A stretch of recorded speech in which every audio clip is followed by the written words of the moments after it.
ప్రలోభాలకు గురై పార్టీ విడిచిపెట్టి వెళ్ళడం జరిగింది. కానీ గడిచిన 50 సంవత్సరాల కాలం నుండి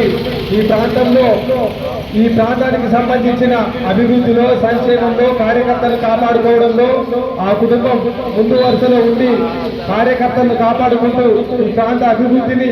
తమ కుటుంబ అభివృద్ధిగా చూసుకొని రైతుల కోసం ఇక్కడ 2TMC ఎల్లంపల్లి కానీ 2TMC గుండారం కానీ ఈ 4 మండలాలకు సంబంధించి నీటి సరఫరా చేసి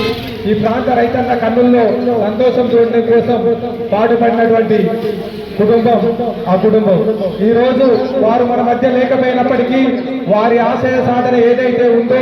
పూరి గుడిసెలేని మంత్రిని నియోజకవర్గం నీరెండని పొలాలతో కలకలలాడేటువంటి రైతు సంతోషం ఏదైతే వారు కోరుకున్నారో వారి తనయులిద్దరూ ఈ రోజు వారి కోరికలో భాగంగా ఈ ప్రాంతాన్ని సస్యశ్యామలం చేస్తూ ఈ ప్రాంత రైతుల కోసం ఎల్లంపల్లి 2TMC నీటిని తీసుకొచ్చి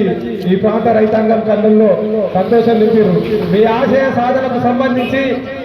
ఒక దుద్దిల్లా కుటుంబమే కాదు, కమాన్పూర్ మండల కాంగ్రెస్ కు సంబంధించిన ప్రతి ఒక్కరూ మీ ఆశయ సాధనలో ముందు వరుసలో ఉండి ఈ ప్రాంత శ్రేయస్సు కోసం మీరు కలలు కన్న మంత్రి నియోజకవర్గ అభివృద్ధి కోసం పాటుపడతామని మేమంతా దుద్దిల్లా కుటుంబానికి సంబంధించిన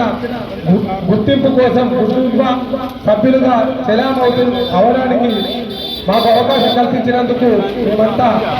ఎంతో సంతోషిస్తూ మీరు మా మధ్యలో లేకపోయినా మిమ్మల్ని ఘనంగా స్మరించుకుంటామని తెలుపుతూ ఈ కార్యక్రమానికి ఇచ్చేసిన ప్రతి ఒక్కరికి కృతజ్ఞతలు తెలుపుతూ ఇప్పుడు పెద్దలు వేలేటి మారదన్న, భాస్కర్ అన్న, అమరన్న గారు ముగ్గురు పూలమాలను సమర్పించి ఆ తర్వాత ఒక్కొక్కరిగా వారికి పూలమాల సమర్పించవలసిందిగా కోరుతున్నాం.